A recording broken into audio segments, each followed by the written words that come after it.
경기 평택을 얘기를 우리가 또 안 할 수가 없는데 경기 평택을 조사하는 그야말로 이제 피말리는 접전 양상. 그 전에도 말씀드렸지만은 엎치락 뒤치락 하고 있는 건데 JTBC 조사 같은 경우에는 평택을 지역구 유권자 500명 조사에서 조국 김용남 후보가 26%로 동률을 이뤘고 유이동 후보는 23%였고 네. 대체로 보면 지지율 격차가 세 후보 모두 줄고 있는 국면에 전입했다 이렇게 평가할 수 있을 것 같고 MBC 조사 같은 경우에는 조국 후보가 김용남 후보를 앞서는 현상도 이렇게 나타났는데 기본적으로 이제 이 조사 같은 경우 직전 조사가 있으니까 비교를 좀 해드리면 조국 유이동 후보는 상승하고 김용남 후보가 좀 이렇게 하락했다 이런 식의 평가인데 이런 지표는 좀 어떻게 보고 계십니까? 일단 흐름은 어느 정도 있었던 것 같아요. 네거티브에 대한 효과가 있어서 김용남 후보가 거의 한 20% 후반대를 한상해왔는데 조금 중반대로 내려온 것 같고 조국 후보는 결집이 되었고 근데 유이동 후보와 황교안 후보는 계속 비슷한 수치인 것 같습니다. 근데 이런 추세가 계속 유지될지는 그리고 민주당에 다시 왜냐면 이거 다음에 이제 토론회도 있었고 모두 있었기 때문에 그 점수가 네. 다 적용이 될지는 미지수인데 저는 마지막 토론회에서 김용남 후보가 이제 가족 이제 특히 돌아가신 모친 얘기를 하는 것들이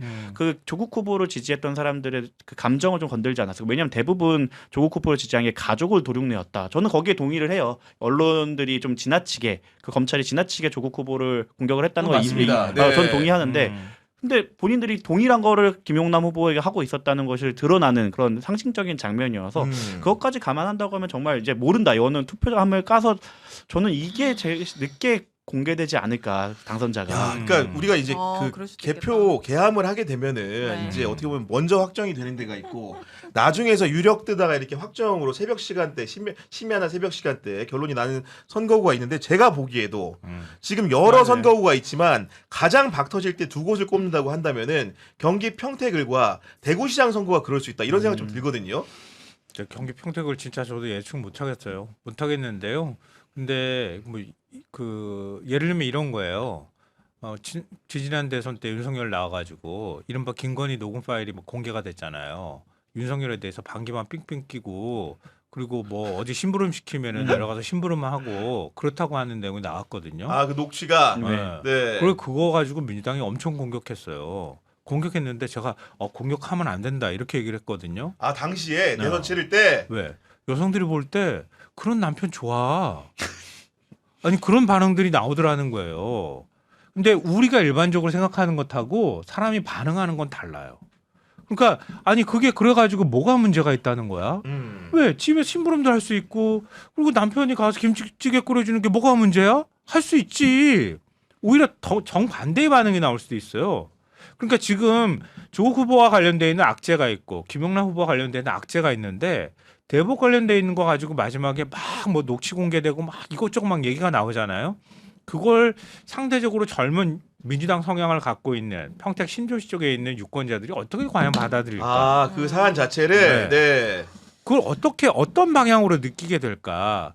이걸 한번 좀 고민해 볼 필요가 있어 보여요. 그리고 저는 뭐 그 젊은 지지층은 특히 20, 30대에 대한 조국혁신당 그리고 조국 대표에 대한 비토 정서가 워낙 강하기 때문에 그 젊은 지지층이 과연 조국 후보의 그 네거티브에 반응을 할까도 미주의소이고 지금 조국 후보는 사실 자기가 당했던 걸 그대로 상대방에게 돌려주고 있어요. 조국 후보가 지지를 받는 가장 큰 이유는 동정심이라고 저는 생각을 하거든요. 그분이 어떠한 업적도 보여준 게 없음에도 불구하고 그냥 피해자 서사 하나로 일어선 분이라고 저는 생각을 하는데 동일합니다. TV조선이 띄웠던 그리고 그들은 뭐 재래시라고 하지만 제가 생각할 때 레거시 미디어에서는 이거는 아닐 것 같은데라고 해서 받지 않았던 걸 오로지 조국혁신당만이 받아갖고 정말 맹공을 퍼부었거든요. 마치 이거는 조국 전 민정수석 전 대표가 공격받았던 거를 연상시키게 해요. 그리고 그거에 대해서 의혹에 대해서 뭔가를 의혹에 대해서 반박을 하면 이거는 저거는 하면서 끊임없이 꼬리를 문다. 끊임없이 꼬리를 무는 건 마치 저희가 지난 대선 때 그 경선이 끝나고 이재명 후보를 공격하던 그 경선에서 패한 쪽에 모습이 투영되기도 해요. 이낙연 캠프요. 네, 그런 걸 생각을 한다고 하면 과연 민주당, 그 민주진보라고 그 본인들을 평가하는 사람들이 조국혁신당에 표를 줄 것인가에 대해서는 저는 의문이 있고 조국혁신당 그리고 조국 대표를 지지하는 분들은 그렇게 젊지 않아요. 아예 고령층은 또 아니지만 40대 이상이라고 저는 생각을 하거든요. 그분들을 제외한 나머지에서는 네거티브 효과는 정말 없었을 거다라고 생각합니다. 근데 이게 진짜 선거 선수들은 이 이슈별로 어떤 반응을 보일지 가지고 지금 굉장히 고민 많이 치열하게 하고 고민하겠죠. 그럴 것 같아요. 음. 그러니까 이 상대적으로 젊은 층 같은 경우 특히 자녀를 고등학교까지 대학 보내기 전까지의 부모들은 모든 가치보다 자녀 교육이 우선이란 말이에요. 그럼 조국 사태나 조국 후보에 대한 그건 좋게 안 보이겠죠. 그거는 당연히. 좋게 안 보일 거란 말이에요. 음. 근데 우리가 일반적으로 젊은 층이 또 반응하는 게 뭐 이른바 이제 갑질 문제라든가 또 가족과 관련되는 문제에서 뭔가 악재가 나온다거나 그건 또 거기에 따르는 반응이 있을 수 있을 텐데 마지막으로 이제 김용남 후보가 대법원 문제가 나왔는데 공격을 막 하다가 가족 문제까지 막 다 들어가가지고 막 까고 있는 상황이란 말이에요. 이게 과연 이걸 어떻게 받아들일까? 아주 곱게 잘 자란 집안 사람들은 너무 혐오스러워 막 이렇게 얘기할 수 있겠지만 저같이 그렇지 않은 사람들이 바라볼 때는 왜 그게 뭐 이렇게 반응할 수도 있는 거예요. 당연히 가족 문제 같은 게 특히나 네, 너무 과하게 공격하거나 이렇게 하면 이거 역풍 불 수도 있어요. 그렇죠. 20년간 병상에 있던 부모님을 장남으로서 모셨다라는 것도 사실은 반대로 생각하면은 필 포인트기도 한 거라서요.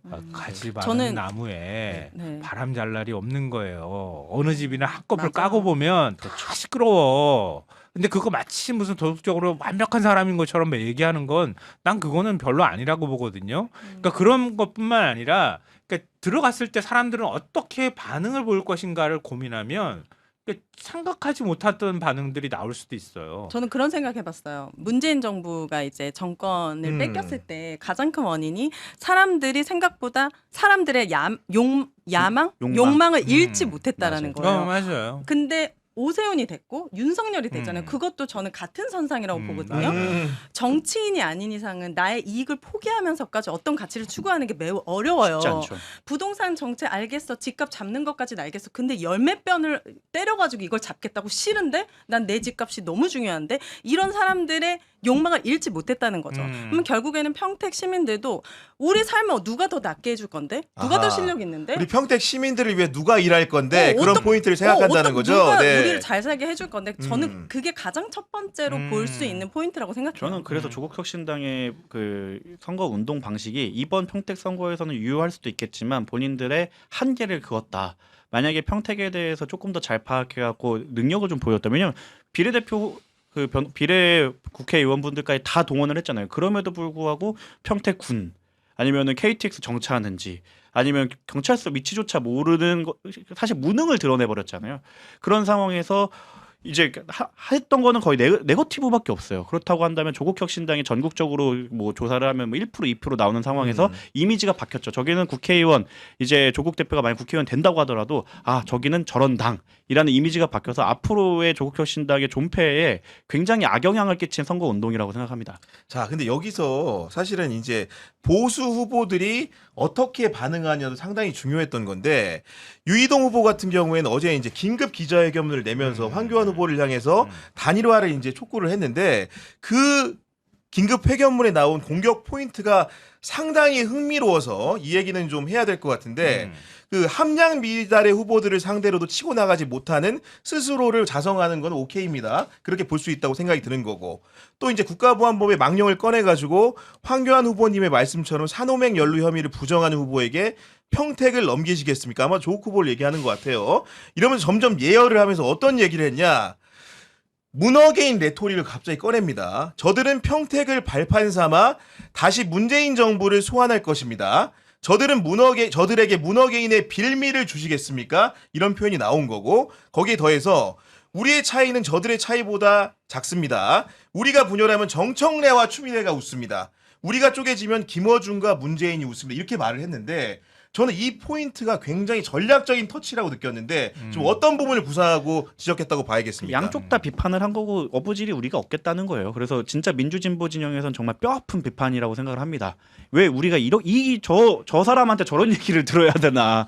유이동한테. 네, 그러니까요. 사실 만약에 조국 대표와 그 김용남 후보가 치열하게 정책적 얘기를 했으면 아마 유이동 후보는 스피커도 못 갖고 있었을 가능성이 매우 높아요. 왜냐면 1대 군소 후보고 조국 대표 같은 경우 12명의 비례 국회의원들의 지원을 받았고 전폭적인 지원을 받았고 지금 김용남 후보 같은 경우도 일개 재선구구라고 하기에는 수많은 민주당 국회의원 현역 국회의원들이 와서 돕지 않았습니까? 그만큼 지원을 받았던 거 생각하면 오히려 조국 대 김용남이 그 긍정적인 포지티브 경쟁을 했으면 유이동은 아예 발언권조차 못 받았을 확률이 높은데 그렇지. 예. 지금 서로 갉아먹고 있는 상황에서 오히려 어부지리를 누릴 수 있는 상황이 됐고 저는 더 걱정되는 게 황교안 후보의 지지층은 절대로 사전 투표를 하지 않을 거거든요. 본인이 하지 말라고 네. 했어 심지어는 아니, 저거 아니라고. 저기 본인 지지층은 얘기했어 이미 지금. 거의 10%는 고정이에요. 근데 그분들은 사전 투표를 안 하기 때문에 황교안 후보를 지지하는데 저분들은 네. 사전 투표에 지난 다음에 사퇴해도 돼요. 우리와는 다른 거죠. 우리는 단일화가 사전 투표 전에 해야 효과를 얻을 수 있는데. 자, 그러니까 유이동 네. 후보는 민주당을 탈당해서 지금 무소속으로 출마한 사람이에요. 민주당이 반발해가지고 무소속으로 출마했잖아요. 그러니까 저런 얘기를 하는 거죠. 저기 국민의힘 후보가 저런 얘기를 할 수가 있겠습니까? 뭐 어디 한때 몸담은 것도 아닌데 뭔 저런 식으로 말을 합니까? 그러니까. 제가 볼 때는 단일화 안 된다는 거 너무 잘 알았던 거예요. 단일화 안 된다는 거 알고요. 안 되는 걸 상정해 놓고 표를 어디서 더 긁어서 갖고 올까 고민한 거예요. 근데 황교안 후보 쪽 표가 안 와 잘. 근데 그렇게 얘기를 하면 나는 친한 게 친유승민계로 찍혀 있고 저쪽은 윤 어게인세로 얻고 있고 부정선거 얘기하는 분들 확고한 표들을 갖고 있는데 황교안은 안 될 것 같고 그럼 그 사람들 설득할 방법이 뭐가 있겠어요? 저들 봐요, 저들. 아, 그래도 내가 같은 편 아니에요? 이거 강조하는 방법밖에 없는 거예요. 그러니까 구구절절히 민주당 얘기를 하면서 저들과 나는 다르고 우린 같은 편이었으니까 나한테 표를 줘요. 이렇게 얘기한 거예요. 제가 유이동의 전략적인 부분을 제가 좀 이렇게 해설을 좀 제대로 해드리면은 첫 번째로 유이동의 회견문에는 이재명이 없습니다. 아 그렇네요. 당연히 이재명 정부를 비판해야 맞을 것 같잖아요. 유이동 판단은 이재명 대통령 인기가 높기 때문에 비판해도 득될 게 없다고 판단하는 거예요. 대신 실패한 문재인 정부. 여권 비판 소재로는 문재인 전 대통령만한 게 없다는 것을 너무나 잘 알고 있기 때문에 문재인, 문어게인을 앞세운 겁니다. 거기에 더해서 지금 유이동 생각은 이거예요. 어차피 조국 표는 나한테 안 오거든. 김용남 표는 나하고 좀 겹치는 게 있어. 중도 보수층 중에서 분명히 맞아. 넘어간 사람들이 있어. 음. 우리가 흔히들 말하는 뉴 이재명이라는 애들이 있잖아. 걔네들한테 지금 한번 구해보면 어떨까 이런 생각을 하는 거고 이런 얘기를 하는 겁니다. 나 유이동은 너희들하고 생각이 다르지가 않아. 문재인, 정청래, 김어준 세밀하게 계산된 전략이라는 거예요. 그런데 최근에 이런 사탕 발림에 넘어가려는 분들이 제가 보입니다. 조국보다는 유이동이 낫지 않은가. 그 얘기는 뭐냐. 김용남이 떨어질 수 있다는 생각을 해서 자꾸 그런 거예요. 근데 제가 보기에는 실제로 지금 투표하면 김용남이 될 수 있거든요. 저도 그렇게 여러 가지 지표라는 것도 그렇지 않음에도 불구하고 자꾸 지금 전국 상황이라는 것이 여권의 대형 스포카들이 한 코너에 몰아가는 상황을 연출하다 보니까 그것과 맞물려 가지고 패배주의적인 의식이 꿈틀대고 있는 거예요. 그러니까 어느 순간 나도 모르게 야 유이동이 되는 것도 방법인 것 같아.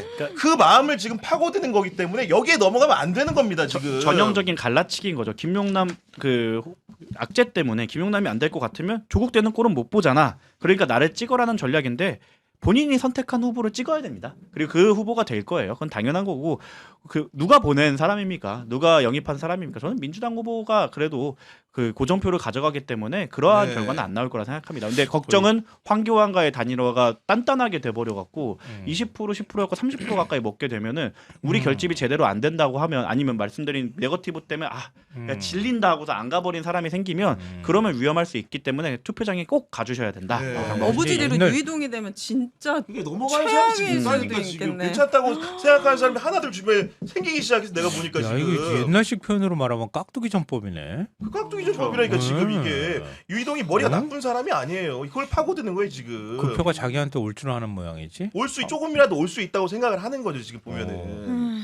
참 그렇기 진짜. 때문에 이런 상황인 건데 그리고 그럼- 이제 그리고 이제 윤하이핑님이 시간이 지나고 나면 구교영 기자 말이 맞아요. 통찰력 최고다라고 해주셔서 너무나 감사드리고 우리가 이제 1부, 2부 나눠서 하는데 그 매불쇼에서 오윤혜 씨 얘기가 나왔기 때문에 그 부분을 그래요? 잠깐이라도 얘기를 안 할 수가 없는 건데 저희가 1초 이제 나온 거 아니에요? 그냥 아니 1초. 솔직히 이제 서두에 제가 이제 헌법과 법률이라는 표현을 빌어가지고 풍자적으로 얘기했습니다만은 오윤혜 씨가 저희 방송에서 이제 그 연임을 얘기하고 영생을 얘기하는 거는 정말로 이재명 정부가 역대 여느 정부보다도 잘하고 있다 이런 어떻게 보면은 비유적인 표현이었는데 이게 너무나 진지하게 지금 저 진지하게 영생교를 영생은 비영리 단체를 만들어가지고 아. 회원을 모집해야 되겠습니다. 진심이었대잖아요. 진심. 영생은 진심일 수 있죠. 예, 아니, 건강을 좀 기원한 거니까. 어떻게 생각하십니까? 이런 그 지적에 대해서는. 아 근데 본인 스스로나 아니 자칭 타칭 다 진보의 어르신이라고 불리고 어른 역할을 해야 되는 분이 이렇게까지 한 명을 특정해 갖고 막 조롱거리를 만들거나 비난하는 건 굉장히 부적절하죠. 근데 오히려 반대로 생각하면 그만큼 다급하구나라는 생각도 합니다. 다급하구나. 좋아서 좋다고 얘기해 주는 건데. 아 저는 유시민 장관님 저를 언급해 주시면 전 영광이죠. 음. 사실 항상 옆에 이제 출연할 때 옆에 있어서 궁금한 것들을 바로바로 물어보면서 이제 풀었는데 이제 그럴 기회가 없었으니까. 오늘 이제 강선비 평론가가 지금 많이 네. 앉아가지고 굉장히 그러니까 거기 앉아 계시던데. 뻘쭘한 그 모습으로 이렇게 네. 뭔가 이제 유시민 작가가 생각하는 여러 가지 평론가 군 중에 어디 속하는지를 강요받고 계시던데 네. 어쨌든 간에 이제 YO 영님도 지금 문자 주셨는데 오늘 유시민 작가님 방송을 보고 좀 처참했다 이런 좀 의견 주셨고 집중님 같은 경우에는 20대 우리 애들이 엄마 건드린 건 조국 선 넘었어 했어요. 조국당 실수한 거예요. 이렇게 좀 말씀 주셨고 성종선님 같은 경우에는 문재인 때 집값 폭등 때문에 벼락거지된 많은 시민들 대학 입시까지 변화돼서 못난 아빠 된 이 상실감은 누가 보상해 주나요? 그저 웃음이 납니다. 이런 말씀도 해주셨습니다.